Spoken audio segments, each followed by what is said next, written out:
Yeah.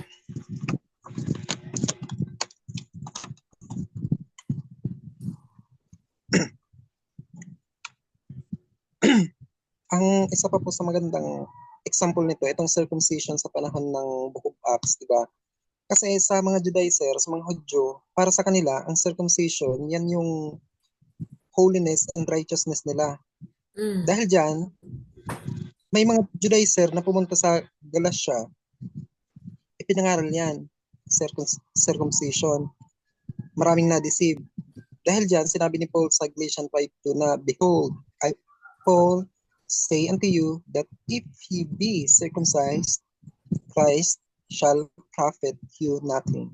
Ibig sabihin, kapag ang faith mo nasa iba ng bagay, wala na sa ginawa ni Kristo sa cross, Christ shall profit you nothing.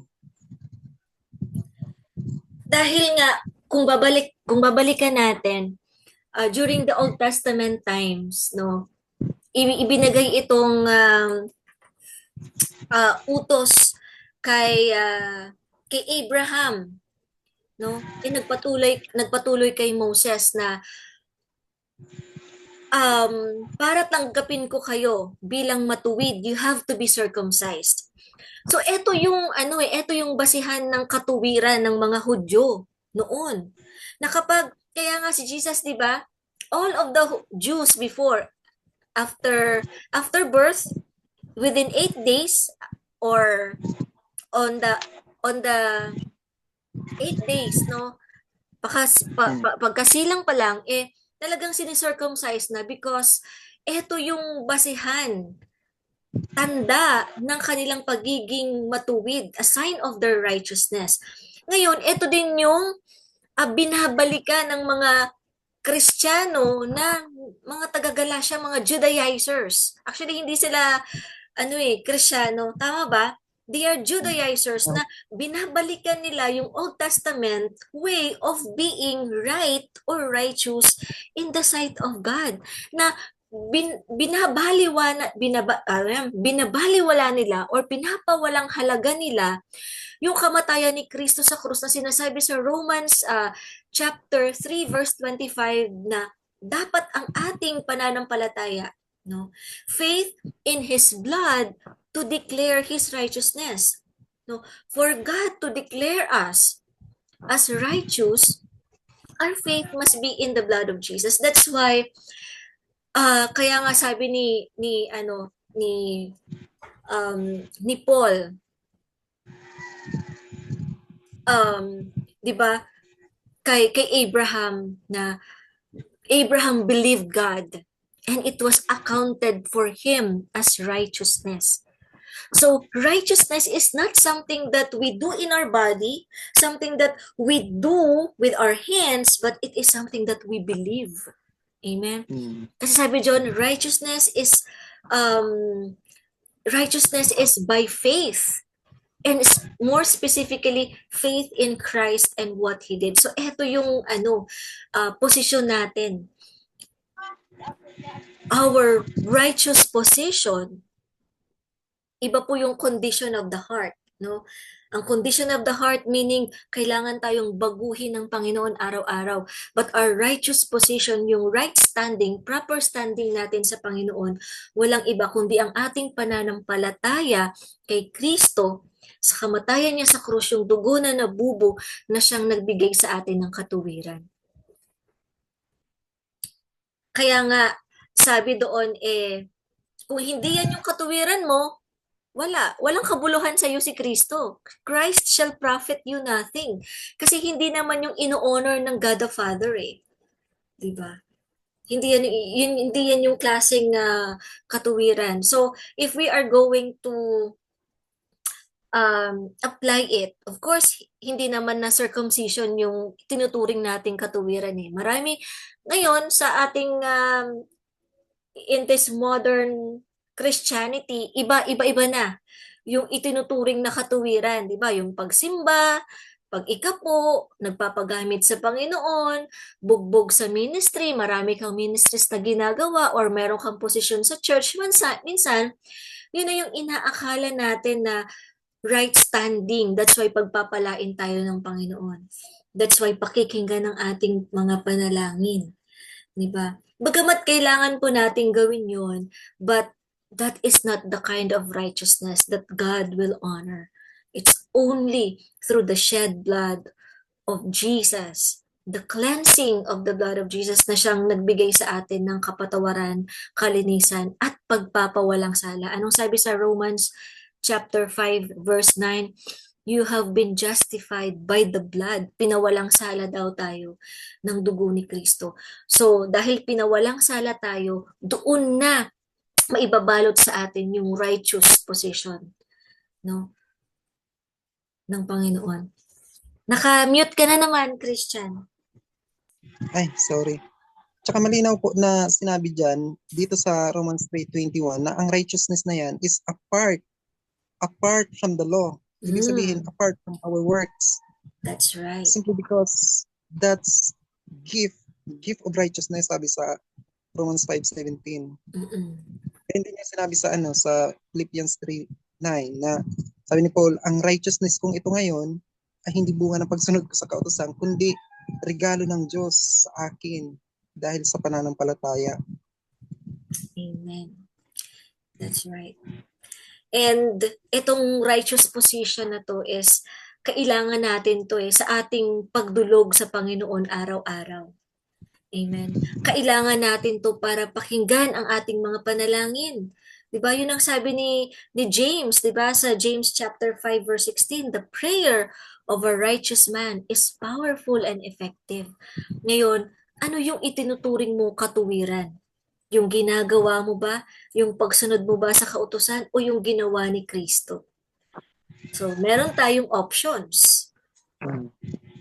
Ang malala po dyan, kasi kapag ang itinuring mong katwiran ay yung mga gawa mo sa kautusan, malinaw na sinabi dito sa Galatians 2:21. Basahin ko po. Galatians 2:21. I do not frustrate the grace of God, for if righteousness come by the law, then Christ is dead in vain. Kaya, ibig sabihin, pinapawalang kabuluhan nila yung kamatayan ni Jesus sa cross. Nag-establish din sila ng sarili nilang righteousness, sabi ni Paul sa Romans 9:10. Hindi sila nagpapasakop sa righteousness of God. That's right. And kung babalikan natin yung Galatians 2:21, sinasabi doon na kung ang katuwiran mo ay nasa ginagawa mo, pinapawalang halaga mo ang kamatayan ni Kristo. Bakit? Ano ba yung halaga ng kamatayan ni Kristo? That is our righteousness. Amen. Ito yung katuwiran natin na proper right standing natin in the sight of God the Father para ang kanyang biyaya ay hindi ma-frustrate, no? Ibig sabihin, kung ang katuwiran natin ay nasa kautusan at wala sa kamatayan ni Kristo, we are frustrating the grace of God. Hindi dumadalo yung biyaya ng Panginoon sa buhay natin through the mighty moving of the Holy Spirit because He is the Spirit of grace. Amen. So talagang the Lord He just has to renew our minds. Dati, ang iniisip natin katuwiran nasa mga performance natin, no, nasa ginagawa natin. Ngayon, God is declaring unto us, I need to renew your mind.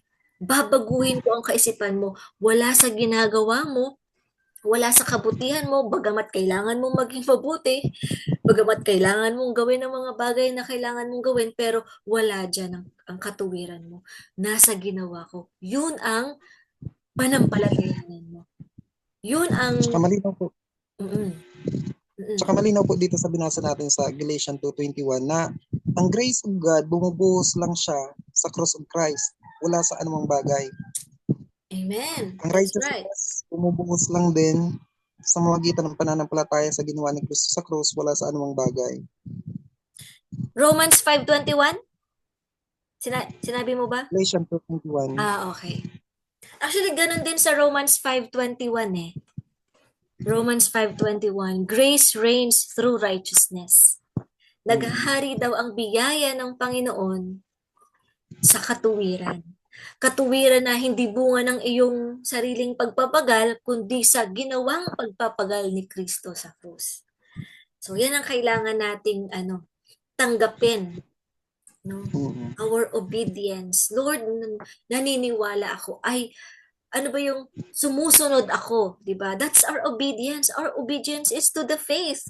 Lord, sinusunod ko na ang katuwiran ko wala sa ginagawa ko kundi nasa ginawa mo sa krus. That is my righteousness.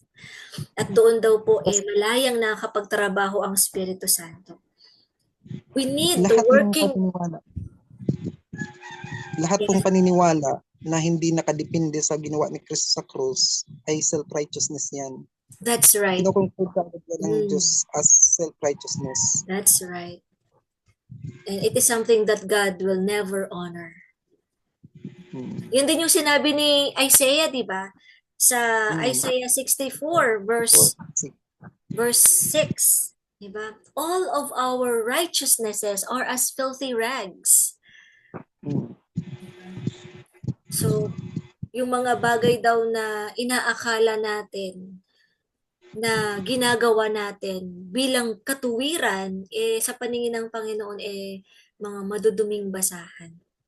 Ang isang example po niyan, yung parable ni Jesus tungkol dun sa sa Pharisee at sa tax collector, di ba? Yeah, that's right. Parehas sila nakikipagniig sa Panginoon pero sa ibang kaparaanan. Yung tax collector, Lord, salamat na lamang at hindi ako katulad ng iba dyan na makasalanan. Diba? Nag-iikapo ako, gumagawa ako ng mabuti, tumutulong sa mga nangangailangan, nag-aayuno. Pero yung tax collector sabi niya, Lord, patawarin mo ko. Isang makasalanan. So talagang alam nung tax collector na meron siyang sin problem na ang ginawa lang ni Kristo ang kaparaanan para patawarin siya ng Panginoon at maging kalugod-lugod. At yun nga ang sinabi ni Kristo, na sino daw ang umuwi na justified? Sino daw ang umuwi na may proper standing sa paningin ng Diyos Ama? Siyempre, yung nagpakumbaba sa pananampalataya sa paglilinis ng dugo ni Kristo para mapatawad ang kanyang kasalanan. Yung Pariseo, makikita natin doon na ang righteousness niya, yung magawa niya, yung ibinibilang niyang righteousness, yung magawa niya. Pero yung tax collector, inaamin niya na wala siyang sariling righteousness or holiness. Tinanggap niya yung katotohanan na siya ay sinner. Kaya ang mga religious people, napakahirap para sa kanila na aminin o sabihin o tanggapin ang katotohanan na sila ay sinner din. That's right. Kasi gusto lagi ng tao may iambag sa ginawa ni Cristo sa cross, sa finished work ni Jesus sa cross. Di ba sabi niya sa Corinthians, no flesh shall glory in my presence. Di ba? Nabanggit na natin kanina that our flesh are our ways and means para masunod natin yung kalooban ng Panginoon. Pero sabi niya, wala kayong magagawa. No? You Sabi cannot ni Jesus, glory. this is nothing. Ibig sabihin, wala. Kung aasa ka talaga sa flesh, wala. Mm-mm. That's why Jesus had to die on that rugged cross. Not only for our eternal life, but our daily godly living. No? Kanina inisa-isa natin para magkaroon tayo ng right standing sa paningin ng Panginoon so that the Holy Spirit can be free to help us overcome the powers of sin. Dahil ang Espiritu Santo ang magpapatupad dun sa atin Siya yung mag-a-apply. Hindi tayo makikipaglaban sa kapangyarihan ng kasalanan kundi ang Espiritu Santo para sa atin. Pero isa lang yung requirement niya, that our faith be in Christ. Dahil doon inaddress ng Panginoong Jesus ang lahat in matters concerning sin, its penalty, its power, doon niya na pagtagumpayan. That's why, yun din yung requirement ng Espiritu Santo. And that is also why we preach Christ crucified. Sa mga susunod pa pong mga talakayan natin, kapahayagan ng salita ng Panginoon, we will be preaching more, no? about Christ and what He did on the cross. Yung mga benefits nito. No? How that the Old Testament, lahat ng mga bagay, mga pangyayari, no, mga stories in the Old Testament, all pointing to Typology. Christ. Yes, and His finished work on the cross. Amen. So, and we will also be having a series of teachings sa next na sa next po nating video. We will be having series on Romans, no, the book of Romans, and sa iba pang mga epistles ni Paul. Sige, let's close in prayer, Christian. Sige po. Sige po, mag-pray po tayo. Ama naming banal, thank you for salamat po, Panginoon, sa gabing ito, Panginoon. Sa hapon na ito, Panginoon, na nagkaroon kami ng time na pag-usap-usapan, pagdilid-dilihan, yung sacrifice ng Panginoong Jesus sa krus para sa amin. Lord, salamat. Gayon din, Panginoon, sa mga nakapakinig. Lord, hingi namin sa iyo na sana buksan mo ang kanilang puso't isip, paunawa mo sa kanila ng buong linaw, as crystal clear, Panginoon, yung ginawa ng Panginoong Jesus sa cross para sa amin at paunawa sa amin lahat ng benepisyo ng sacrifice na sa cross, Panginoon. Lord, patuloy mo kaming samahan ang bawat isa sa amin. Lord God, pinupuri ka namin, dinadakil ka namin. In Jesus' name, Amen. Amen.